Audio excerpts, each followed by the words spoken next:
My name is Ramakrishna. I am a physiotherapy student. My question is, what is the need of Allah to create Adam and Eve and this total universe? What he will get from this? And my second question is, everything is created by someone. So even God must have been created by someone. What is the meaning of Allah? Brothers asked three questions. The first question, why did God create Adam and Eve and what was his reason to create all this world and humankind? Allah subhanahu wa ta'ala created Adam and Eve, may peace be upon them both, so that the humankind could come. They were the great-great-grandparents. Allah says in Surah Hujurat, chapter number 49, verse number 13, Ya ayyuhan nasu inna khalaqnakum min zakrin wa unsa wa ja'alnakum shu'uban wa qaba'ila lita'arafu. Inna akramakum indallahi atqakum. Inna Allah alimun khabir. O humankind, we have created you from a single pair of male and female and have divided you into nations and tribes so that you may recognize each other, not that you may despise each other. And the most honored in the sight of Almighty God is the person who has taqwa. The criteria to judge any human being, it is not wealth, it's not color, it's not caste, it's not creed, it is taqwa, it is God consciousness, it is righteousness, it is piety. So Adam and Eve, peace be upon them both, they were our great-great-grandparents, of yours also and of mine also, all humankind. Therefore, I call you a brother. We are brothers in humanity.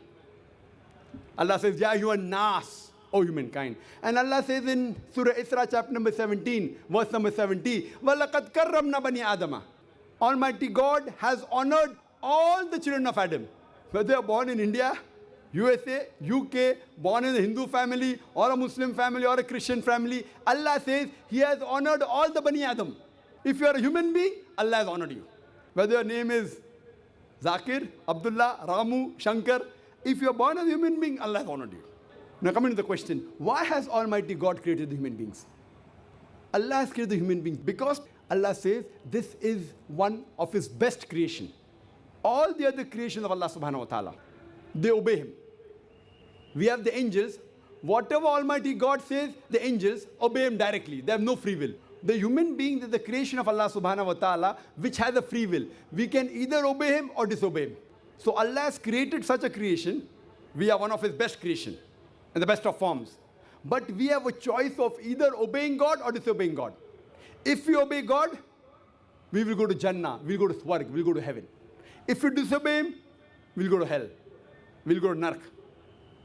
So this is a test for the hereafter. Allah says in Surah Mulk, chapter number 67, verse number 2, Allazi khalaqal mauta wal hayata. It is Allah who has created death and life to test which of you is good in deeds. So this life is a test for the hereafter. So Allah has created the human beings, and Allah says in Surah Dhariyat, chapter number 51, verse number 56, وَمَا خَلَقْتُ الْجِنَّ وَالْإِنسَ إِلَّا لِيَعْبُدُونَ. That we have created the jinn and the men not but to worship Him. So we are supposed to worship, obey the commandment of Allah subhanahu wa ta'ala. So this is a different creation of Allah subhanahu wa ta'ala, which has the free will of even going against Allah subhanahu wa ta'ala or obeying Him.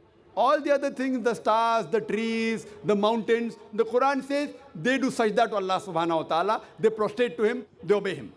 We have a free will. Now when Allah has given a free will, with the free will if we obey Him, we become higher than the angels. With the free will if we disobey Him, we become the partners of the devil. So He's created us for the test for the hereafter. Coming to your second question. Everything has a creator. Who created? God. If anyone says everything has a creator, it is a wrong statement. Every created thing has a creator. The definition of God is He is uncreated. The moment you say who created God, He's not God. The definition of God is He is uncreated. Suppose a person comes and asks you, that brother, my friend John, he was admitted in the hospital. He gave birth to a child. Can you guess, was it a girl or a boy? Can you guess? Try it out. Guess. Can't guess. Why? Can you on the microphone? Can you guess, was it a girl or a boy? Huh? See, brother John, he was admitted in the hospital. He gave birth to a child. Was it a girl or a boy? Can you guess? A 50% chance? Girl or boy? People are laughing. Why? Can you guess? Can't guess. Why? Even if you guess, can you get the answer right? Achha, can you guess? I'll give you two chances. Was it a girl or a boy?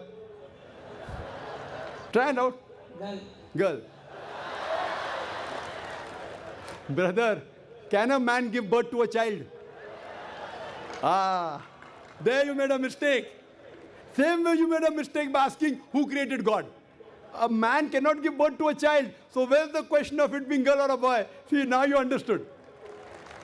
Ah, now that's good, brother. So it was a man cannot give birth to a child. So where's the question of a girl or a boy? So when you're asking who created God, God by definition, Allah by definition is uncreated. The moment you say who created Allah, He's not Allah. وَلَمْ يَكُنْ لَهُ كُفُوًا أَحَدٌ. There's nothing like Him.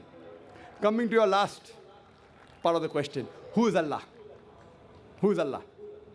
The best definition I can give you is quote to you Surah Ikhlas. Chapter number 112, verse number 1 to 4. It's mentioned in the Quran.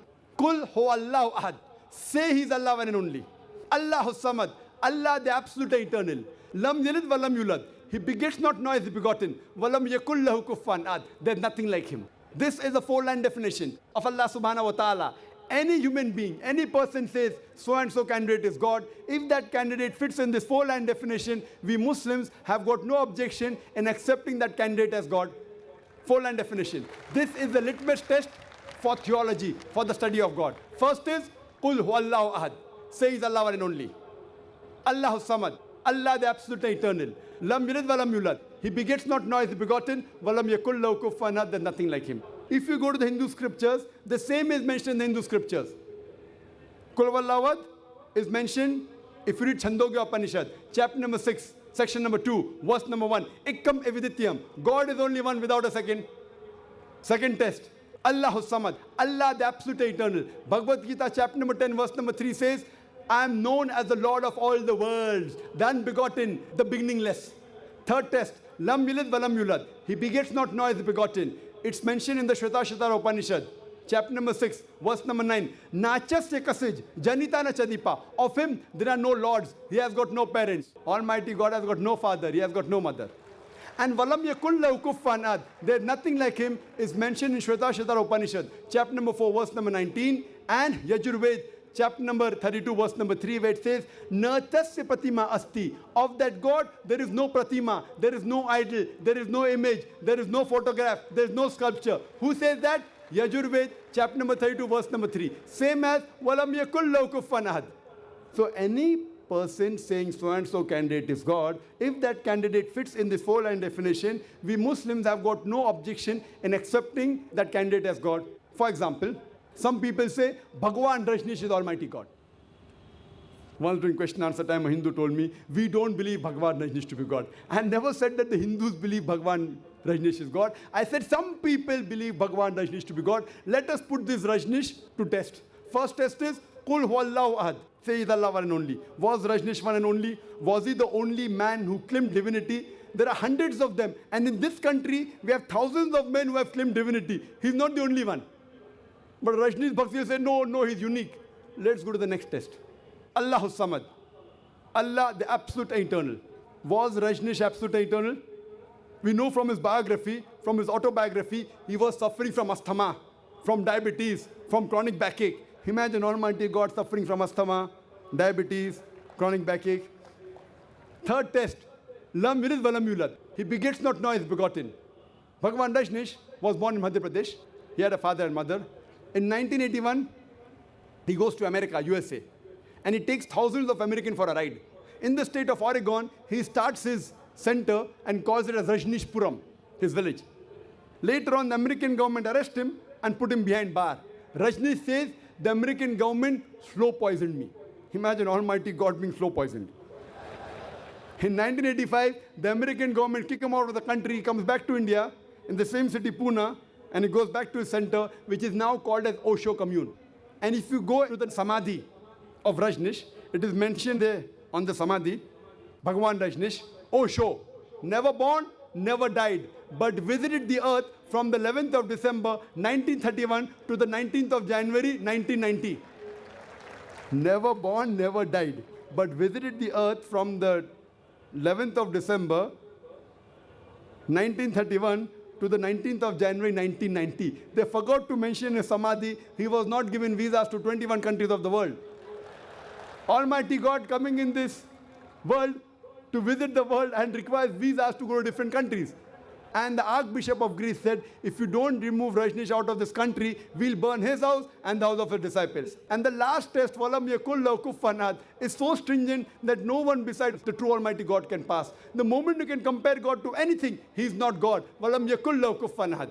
We know Rajneesh, like the human beings, had a beard, one nose, two eyes, 2 ears, 2 hands. The moment you can compare God to anything in this world, he is not God. Walam yakul lahu kufuwan ahad. If someone says Almighty God is 1,000 times stronger than Arnold Schwarzenegger. Might have heard the name of Arnold Schwarzenegger? Have you heard Arnold Schwarzenegger? The person who got the title Mr. World, Mr. Universe.